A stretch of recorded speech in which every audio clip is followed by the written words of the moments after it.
আসসালামু আলাইকুম প্রিয় খামারি ভাই বোনেরা, আশা করি সবাই ভালো আছেন। গাজীর ফার্মস অ্যান্ড হ্যাচারি খুলনা 0 থেকে কাজী সিয়াম হোসেন বলছি। দেখতে পাচ্ছেন ফার্মি মুরগির বাচ্চা আমরা ব্রুডিং শেডে রাখছি। কীভাবে ব্রুডিং করি সেটাই দেখাবো। ভিডিও শেষ পর্যন্ত আপনারা আমাদের সাথে থাকুন।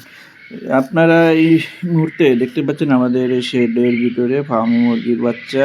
আপনার এগুলো মিশরীয় অরিজিনাল ফার্মি মুরগির বাচ্চা আপনার পেপারের উপরে রাখছি, যেহেতু আজকে তৃতীয় দিন চলছে, আজকে পর্যন্ত পেপার চলবে, তারপরে আমরা তুষের পরে রাখবো।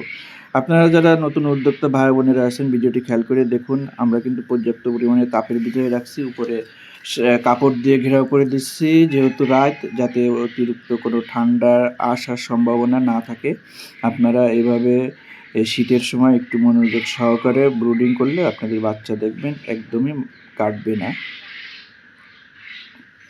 এই ফার্মি মুরগির বাচ্চা কিন্তু মাত্র 4.5 মাসের ভিতরে ডিম প্রোডাকশনে আসে, টানা 18 মাস ডিম দেয়।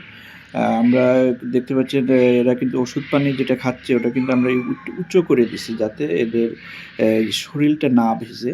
এবং দেখতে পাচ্ছেন বাচ্চাগুলো কিন্তু এক জায়গায় জড়ো নেই, এরা কিন্তু বেশ ছড়াই আছে পুরো ব্রুডিং শেডে।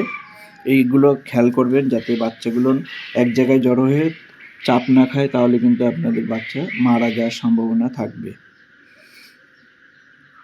আপনারা যারা একদিনের ফার্মি মুরগির বাচ্চা এবং বড় বাচ্চা সংগ্রহ করতে চান, স্ক্রিনে দেওয়া নাম্বারে যোগাযোগ করবেন। ফার্মি মুরগির বাচ্চা আপনি যে কোনো পরিবেশে একটু বড় হওয়ার পরে পালন করতে পারবেন। অবশ্যই আপনাকে ভ্যাকসিন কমপ্লিট করে তারপরে আপনার ছেড়ে পালন করতে হবে। এটা আপনার বিলিং জায়গাও এদের পালন করা সম্ভব, কারণ এরা কিন্তু ঘাস লতাপাতা খেতে বেশি ভালোবাসে। যারা ভিডিওটি নতুন দেখছেন অবশ্যই আমাদের চ্যানেলটি সাবস্ক্রাইব করে আমাদের সাথে থাকবেন। দেখুন আমরা কীভাবে ঢেকে দিচ্ছি। ভালো থাকুন, সুস্থ থাকুন, আল্লাহ হাফেজ।